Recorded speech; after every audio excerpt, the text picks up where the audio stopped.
చీకటిలో నుండి వెలుగులోనికి నడిపించే సత్య జీవ మార్గం, ఇది సత్య జీవ మార్గం, సత్య జీవ మార్గం, ఇది సత్య జీవ మార్గం. మార్గం సత్యం జీవం,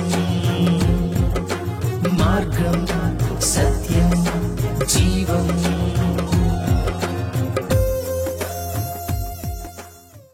ప్రైజ్ ది లార్డ్. ప్రభు పేరిట మీ అందరికీ మా వందనములు. సత్యజీవ మార్గం అనే ఈ ఆధ్యాత్మిక కార్యక్రమానికి మీకు అందరికీ మా స్వాగతం. ప్రియులారా, మరి నేడు నిర్గమాకాండం 20వ అధ్యాయం మనం ధ్యానించుకోబోతూ ఉండగా దేవుడు మనందరితో తేటగా సూటిగా మాట్లాడాలని, ఆయన అందించు వాక్యాన్ని ప్రతి ఒక్కరూ శ్రద్ధగా ఆలకించి వారి జీవితాలు కట్టుకోవాలని కళ్ళు మూసుకొని చిన్న ప్రార్థన చేసుకుందాం. సర్వశక్తిమంతుడా, సర్వాధికారి, మీకు వందనాలు ప్రభువా, మీకు స్తోత్రాలు నాయన. మరి ఇటు యొక్క సమయాన్ని బట్టి మీకు వందనాలు ప్రభువా. అవునయ్యా, నీ యొక్క వాక్యము గురించి నాయన బోధించుచూ ఉండగా ప్రభువా, మీ సేవకుని మీ సిలుచాటును మరుగుపరచండి అయ్యా, మీ జ్ఞానాన్ని దయచేయండి ప్రభువా. అట్లాగేనైనా ఈ వాక్యం ఎంతమందైతే వింటూ ఉన్నారో ప్రభువా, వారందరికీ నాయన మీ పరిశుద్ధాత్మ యొక్క నాయన తాకిడి అంటే ఏమిటో తెలుసుకోవడానికి సహాయం చేయండి అయ్యా. దాని ప్రభావం ఎట్లా ఉంటుందో గుర్తెరగడానికి సహాయం చేయండి. అవునే, మీరు ఎన్నో అద్భుత కార్యాలు చేయగలిగిన సమర్థుడువు నాయన, అందును బట్టి వందనాలు ప్రభువా. మీ అద్భుత కార్యాలు మరి నేటి దినములలో కూడా మేము అందరం చూడడానికి సహాయం చేయండి. విరివిగా అద్భుత కార్యాలు జరగడానికి కృప చూపించండి దేవా. అనేక మంది నీ తట్టు తిరగబడడానికి సహాయం చేయమని ఈ కొద్ది ప్రార్థన యేసుక్రీస్తు వారి ఉన్నతమైన నామములో అడిగి వేడుకొంచున్నాము తండ్రి, ఆమెన్. ప్రభువైన యేసుక్రీస్తు నామములో మీ అందరికీ నా హృదయపూర్వక వందనాలు. నేటి వాక్య భాగంలో మనం ధ్యానం చేయబోయే పాఠ్యభాగం నిర్గమాకాండం 20వ అధ్యాయం 18వ వచనం నుంచి 26వ వచనం వరకు. గత వాక్య భాగంలో మనం 10 ఆజ్ఞలు చూసాం. ప్రియులరా, నేటి వాక్య భాగంలో మనం ఒక ప్రత్యేక అంశాన్ని కూడా ధ్యానం చేయబోతూ ఉన్నాం. ఏంటి ఆ ప్రత్యేకమైన అంశం అంటే, ప్రార్థన చేస్తే పడిపోతుంటారు, ఇది నమ్మవచ్చా? కొంతమంది ప్రార్థన చేస్తారు, కొంతమంది సేవకులు ప్రార్థన చేసినప్పుడు కొంతమంది విశ్వాసులు పడిపోతుంటారు. పడిపోతే దాన్ని కొంతమంది నమ్ముతారు, కొంతమంది నమ్మక దాన్ని విభేదించేవారు ఎంతోమంది ఈ సమాజంలో మనకు కనిపిస్తూ ఉంటారు. సో ఏదేమైనా కూడా అది ఎంతవరకు దాన్ని మనం జడ్జ్ చేసుకోవచ్చు, ఎంతవరకు దాన్ని అర్థం చేసుకోవచ్చు, ఎంతవరకు దాన్ని మనము అనాలిసిస్ చేసి అది నమ్మవచ్చా నమ్మకూడదా అనేది ఆలోచన చేయవచ్చు అనేది ఈ వాక్య భాగంలో మనం ధ్యానం చేద్దాం. నిర్గమాకాండం 20వ అధ్యాయం 18వ వచనం నుంచి 26వ వచనం వరకు. ప్రజలందరూ ఆ ఉరుములు, ఆ మెరుపులు, ఆ భూరధ్వనియు, ఆ పర్వత ధూమమును చూచి భయపడి తొలగి దూరముగా నిలిచి మోషేతో ఇట్లనిరి, నీవు మాతో మాట్లాడము, మేము విందుము. దేవుడు మాతో మాట్లాడిన ఎడల మేము చనిపోదుము. ఇది ఇశ్రాయేలీలు అన్న మాట. ఇశ్రాయేలీలతో దేవుడు కనిపించడానికి, తన స్వరాన్ని స్వయంగా వినిపించడానికి దేవుడు ఒక కార్యం చేశాడు. సో ఇశ్రాయేలీలు వచ్చారు, దేవుని స్వరాన్ని వారు విన్నారు. ఆ ఉరుముల ధ్వనికి, ఆ పరిస్థితి అంతటికీ వారు బాగా భయపడ్డారు. బాగా భయపడి, మాతో దేవుడు మాట్లాడితే మేము చనిపోతాం, సో నువ్వు మాట్లాడు చాలు అని మోషేతో వారు అంటున్న మాటను మనం చూస్తూ ఉన్నాం. అందుకు మోషే, భయపడుకుడి, మేము పరీక్షించుటకు మీరు పాపము చేయకుండానట్లు ఆయన భయము మీకు కలుగుటకును దేవుడు వేంచేసనని ప్రజలతో చెప్పాను. ప్రియులరా, దేవుడు అంతటా వ్యాపించి ఉన్నాడు. ఆయన అంతటా ఉన్నవాడు. సో ఆయన ఉంటాడు, ఇక్కడ ఉన్నాడు, మీ దగ్గర ఉన్నాడు, అన్ని ప్రదేశాల్లోనూ దేవుడు ఉంటాడు. ప్రత్యేకంగా దేవుడు మాట్లాడడానికి వేంచేసి ఉన్నాడు. ఆయన ఇశ్రాయేలీలతో తన స్వరమును వినిపించడానికి వేంచేసినట్లుగా మనం ఇక్కడ చూస్తూ ఉన్నాం. కాబట్టి ప్రియులారా, దేవుడు వేయించేశాను అన్న ఒక పదాన్ని ఇక్కడ గుర్తుంచుకోండి. అలాగే వారికి భయాన్ని కల్పించింది, ఇది అద్భుతంగా వారికి అనిపించింది అన్న విషయాన్ని కూడా గుర్తుంచుకోండి. ఆ తర్వాత 21వ వచనం, ప్రజలు దూరముగా నిలిచిరి, మోషే దేవుడున్న ఆ గాఢాంధకారమునకు సమీపించగా యెహోవా మోషేతో ఇట్లనెను, ఇశ్రాయేలీలతో ఇలాగు చెప్పుము, నేను ఆకాశము నుండి మీతో మాట్లాడితినని మీరు గ్రహించితిరి. మీరు నన్ను కొలుచుచు వెండి దేవతలనైనను బంగారు దేవతలనైనను చేసుకొనకూడదు. మంటి బలిపీఠమును నా కొరకు చేసి దాని మీద నీ దహన బలులను సమాధాన బలులను, నీ గొర్రెలను, నీ ఎద్దులను అర్పింపవలెను. నేను నా నామమును జ్ఞాపకార్థంగా నుంచు ప్రతి స్థలములోనూ నీ యొద్దకు వచ్చి నిన్ను ఆశీర్వదించును. నీవు నాకు రాళ్లతో బలిపీఠమును చేయనప్పుడు మలిచిన రాళ్లతో దాన్ని కట్టకూడదు. దానికి నీ పనిముట్టు తగలనిచ్చిన ఎడల అది అపవిత్రమగును. మరియు నా బలిపీఠము మీద నీ దిగంబరత్వమును కనబడకున్నట్లు మెట్ల మీదుగా దానిని ఎక్కకూడదు.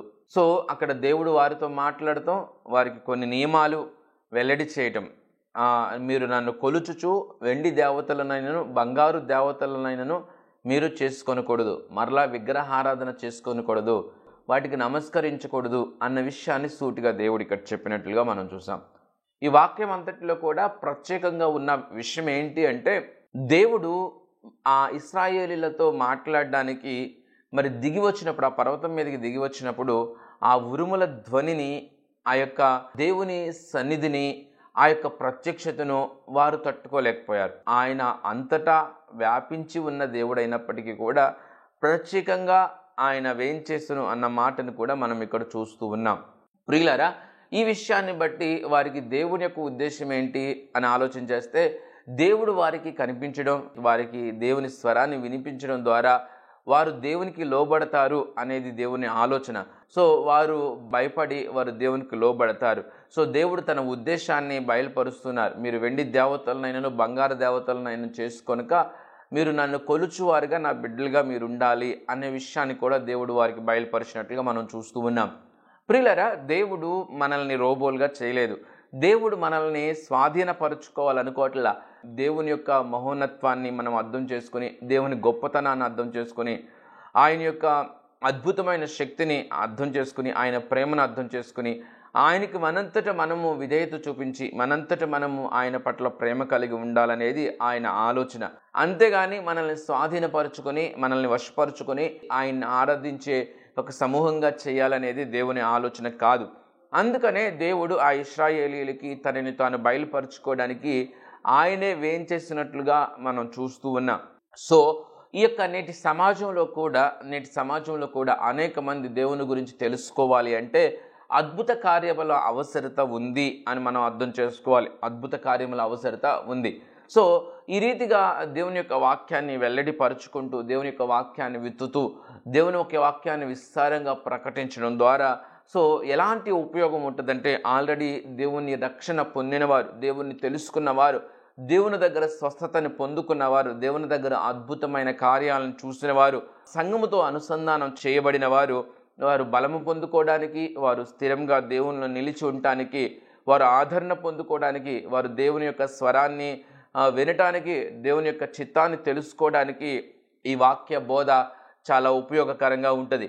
అయితే ఒక నూతనమైన ఆత్మ రక్షింపబడ్డానికి, నూతనమైన ఆత్మ పట్టబడ్డానికి సరి అయిన అనుకూలమైన పరిస్థితులు ప్రస్తుత సమాజంలో లేవు. ఎందుకంటే ఒక విరోధమైన, ఒక చీకటితో ఒక మనసు నింపబడి, వ్యతిరేకతతో నింపబడి, అంధత్వంతో నింపబడిన సమాజాన్ని ప్రస్తుత కాలంలో మనం చూస్తూ ఉన్నాం. దేవునికి వ్యతిరేకంగా నిలిచే కఠినమైన సమాజాన్ని మనం ప్రస్తుత కాలంలో మనం చూస్తూ ఉన్నాం. ప్రియులారా, ఇలాంటి కఠిన పరిస్థితులలో, ఇలాంటి కరుడు కట్టిన హృదయాలను కలిగిన సమాజంలో మరి దేవుని యొక్క వాక్యాన్ని, లేఖనాలని ప్రకటన చేయడం ద్వారా వారు దేవుని వైపు త్రిప్పబడడం అనేది జరుగుతుందా అంటే అది ప్రశ్నార్థకమే అని మనం అర్థం చేసుకోవచ్చు. సో సౌలు లాంటి వాళ్ళు సమాజంలో ఉన్నప్పుడు, క్రైస్తవ సమాజాన్ని సౌలు ఇబ్బంది పెడుతున్నప్పుడు అనేక మంది అనేక రకాల వాక్య బోధలు చేస్తూనే ఉన్నారు. అనేక వాక్య బోధలు, ప్రకటనలు చేస్తున్నప్పటికీ కూడా అవి సౌలు వినలేదా అంటే విన్నాడు.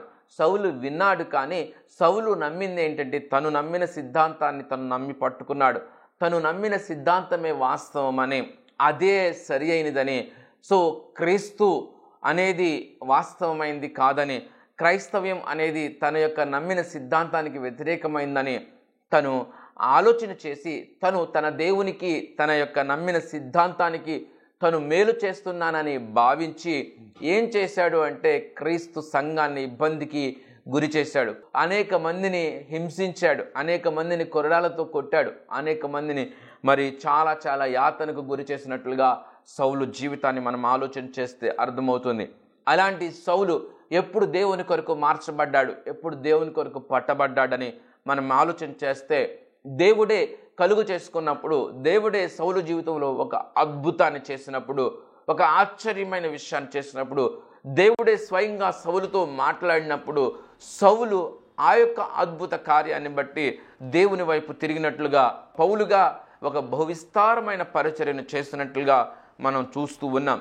ప్రియులారా, నేటి సమాజంలో మనం చూసినట్లయితే అద్భుత కార్యముల అవసరత ఉంది. అద్భుతాలు జరిగినప్పుడు, సూచక క్రియలు జరిగినప్పుడు, గొప్ప గొప్ప కార్యాలు జరిగినప్పుడు సమాజం దేవుని గురించి ఆలోచన చేయడం, శక్తి కలిగిన యేసు ప్రభు గురించి ఆలోచన చేయడం మొదలు పెడుతుంది. అప్పుడు మాత్రమే ఎక్కువ మంది రక్షింపబడడానికి అవకాశం ఉంటుంది. కాబట్టి ప్రియులారా, ఆలోచన చేద్దాం. అప్పుడు లేఖనాలు లేవు, ఇప్పుడు లేఖనాలు ఉన్నాయి.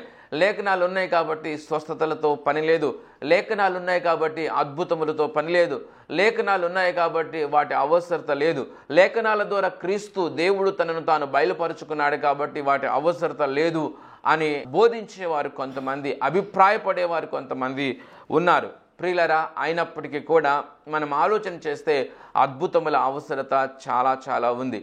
దేవుని గురించి అనేక మంది తెలుసుకోవడానికి అద్భుతముల అవసరత చాలా చాలా ఉంది. అయితే అద్భుతాలు ఇప్పుడు లేవు అని భ్రమపడుతున్న వారు అర్థం చేసుకోవాల్సింది ఏంటంటే, నాడు నేడు ఆయన మారనివాడు, మారని దేవుణ్ణి మనం కలిగి ఉన్నాం.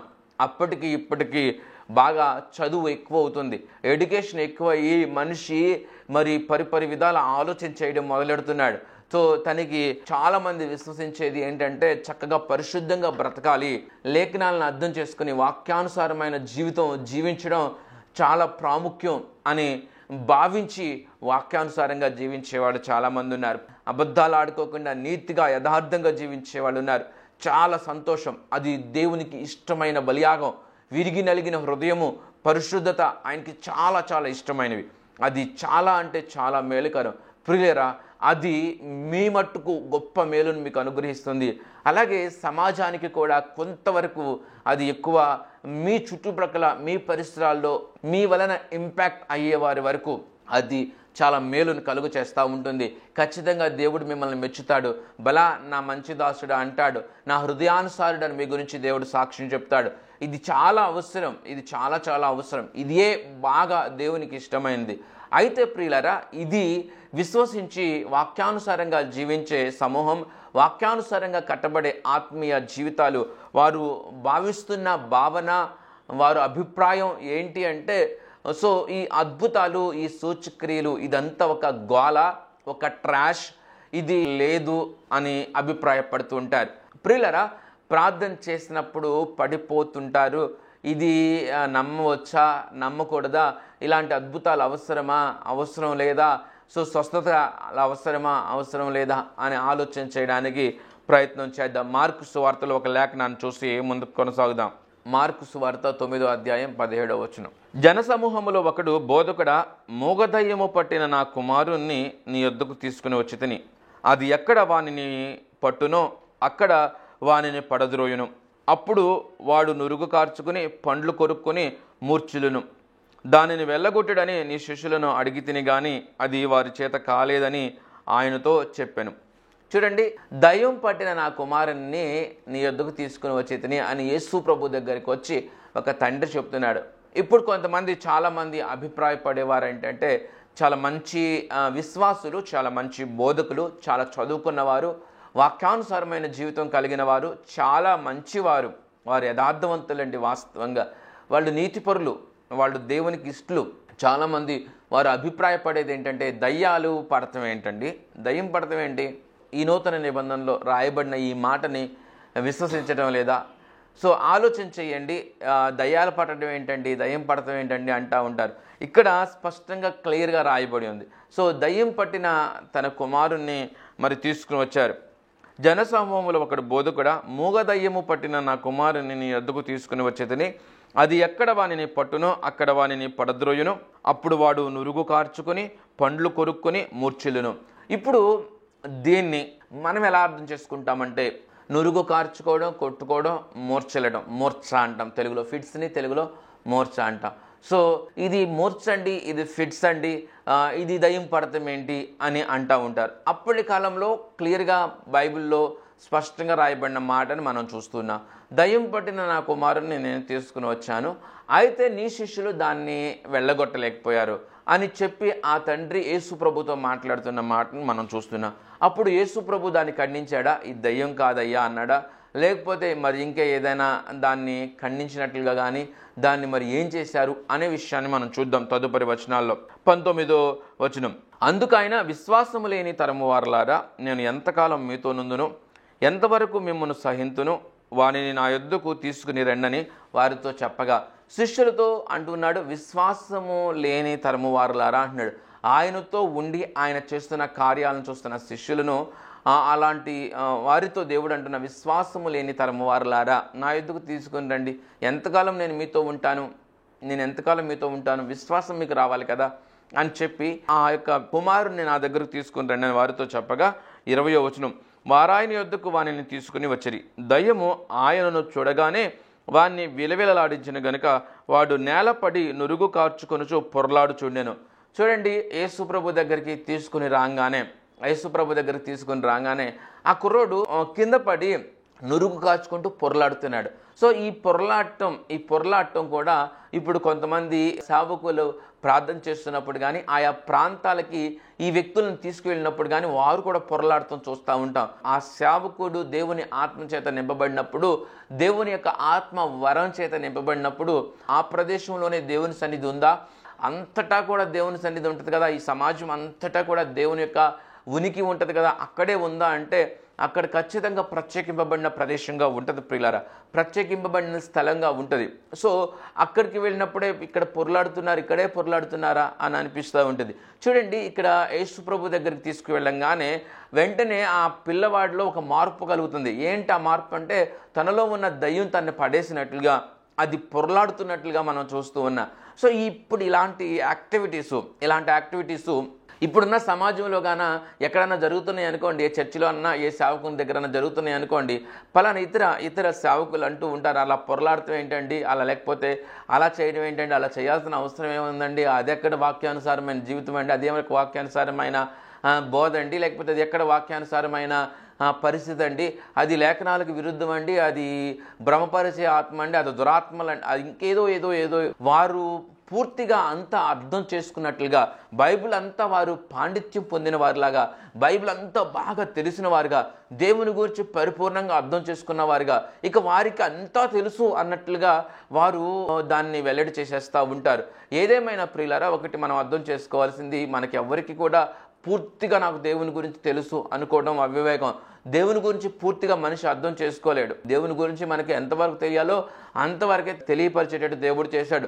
దేవుని గురించి పూర్తిగా మనకు తెలుసు అనుకోవడం, ఇది ఇలాగే జరుగుద్ది, ఇది ఇంతే అనుకోవడం చాలా అవివేకం. దేవుడు ఖచ్చితంగా శక్తి కలిగిన దేవుడు, అద్భుతములు చేయగలిగిన దేవుడు, ఆశ్చర్యమైన కార్యాలు చేయగలిగిన దేవుడు.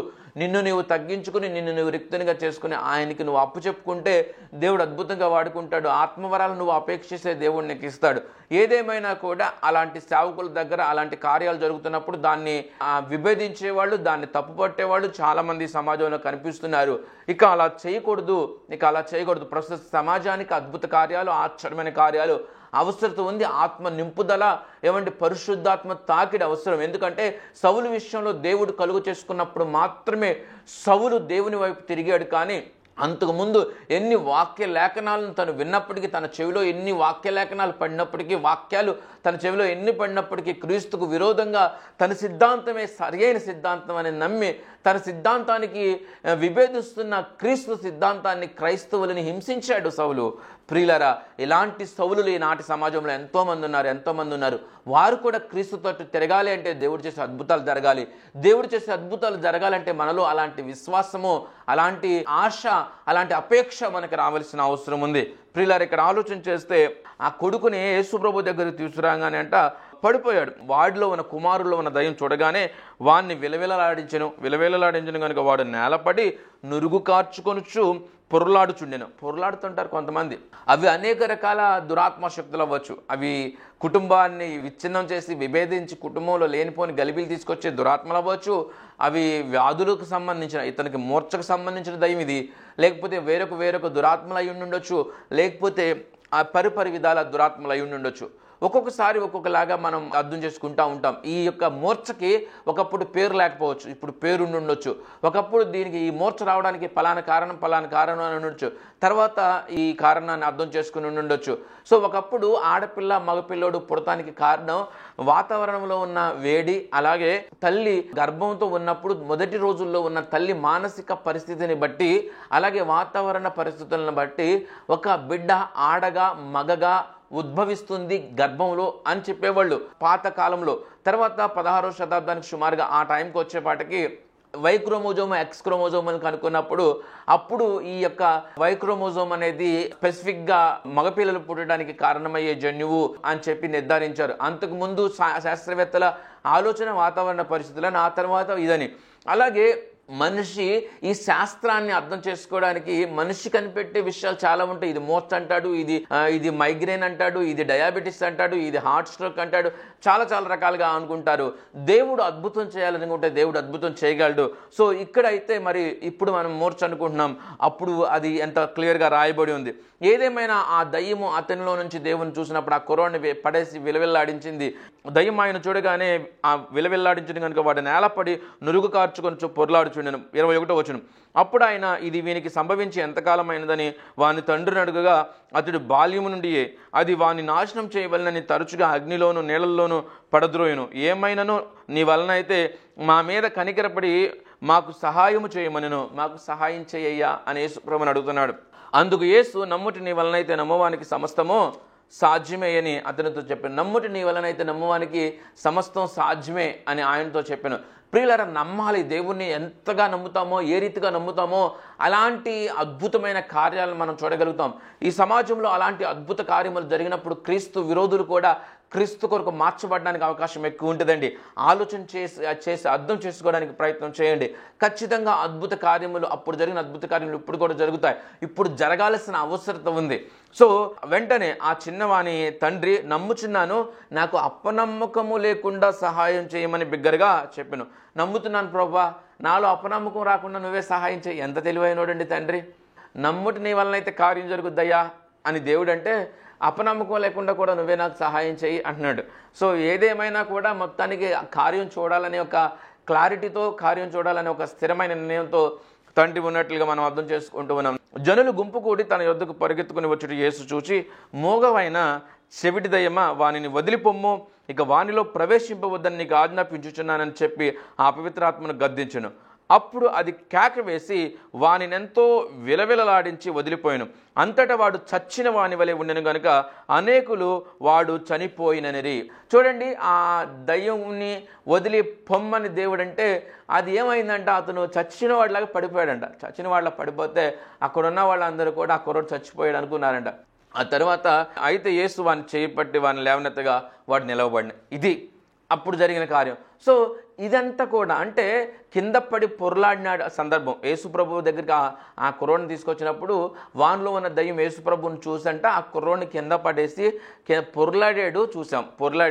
పొరలాడిన చూసాడు. తర్వాత యేసుప్రభు ఆ దయ్యంతో మాట్లాడి వదిలి పొమ్మంటే వదిలిపోగానే పడిపోయాడు కుమారుడు. పడిపోతే అందరూ చచ్చిపోయాడు అనుకున్నారు. అందరు చచ్చిపోయాడు అనుకుంటే యేసుప్రభు చేయి పట్టుకుని లేమ్మన్నాడు, లేచి నిలబడ్డాడు. ఇది అక్కడ చూసిన సందర్భం. సో ఈ అద్భుతం జరిగిన తర్వాత ఆ కుటుంబం రక్షింపబడి ఉంటుంది. అనేక మంది దాన్ని చూసిన వాళ్ళు కూడా రక్షింపబడి ఉంటారు. అందుకని అంత తండాలుగా అప్పుడు ఏ మైక్ సిస్టమ్, ఏ సౌండ్ సిస్టమ్, ఏ పాంప్లెట్స్, ఏ టీవీలు లేకపోయినప్పటికీ కూడా యేసుప్రభు వెనకాల తండాలుగా వెళ్ళటానికి, అప్పుడు ఆ యొక్క దేవుని బోధలు వినడానికి కూడా ఇలాంటి అద్భుతమైన కార్యాలు మరి సూచనగా ఉదాహరణగా ఉన్నాయి.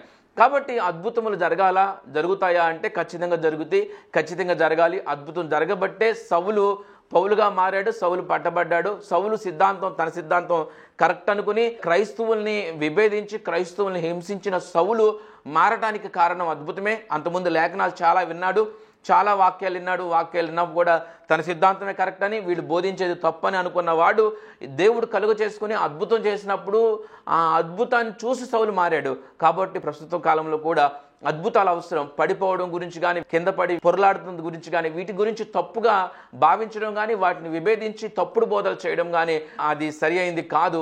కాబట్టి ఎవరికి వారికి వారి తలాంతులను బట్టి దేవుడు వాడుకుంటాడు. ఆత్మవరాలని మనం చూసినట్లయితే ఒకరికి బుద్ధివాక్యము, ఒకరికి జ్ఞానవాక్యము, ఒకరికి స్వస్థత వరము, ఒకరికి అద్భుతములు చేయు వరం అని ఉంది కదండి, కొరింథీయులకు రాసిన పత్రికలో ఉంటుంది.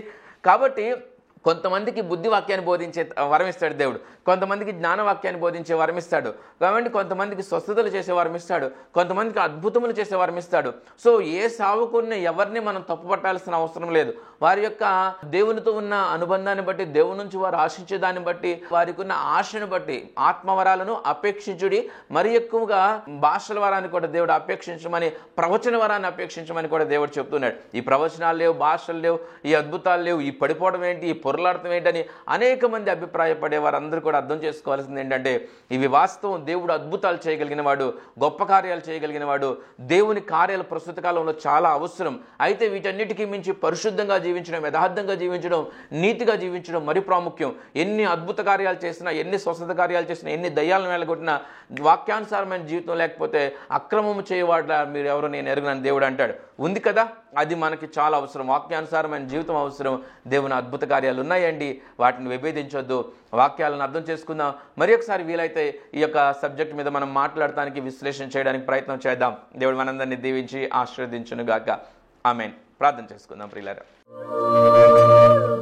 మహాగణుడు పరిశుద్ధుడైన మా ప్రభువా, మీకు స్తుతులు స్తోత్రములు చెల్లిస్తూ ఉన్నా. మీరు మాట్లాడిన ప్రతి మాటను బట్టి వందనాలు అయా. అద్భుతాలు ఉన్నాయి నాయన. ఆనాడు సౌలు జీవితంలో మీరు చేసిన అద్భుతాన్ని బట్టే ఆ బిడ్డ పట్టబడ్డాడు, పౌలుగా మార్చబడ్డాడు, ఇంత గొప్ప పరిచర్యను చేశాడు నా ప్రభు.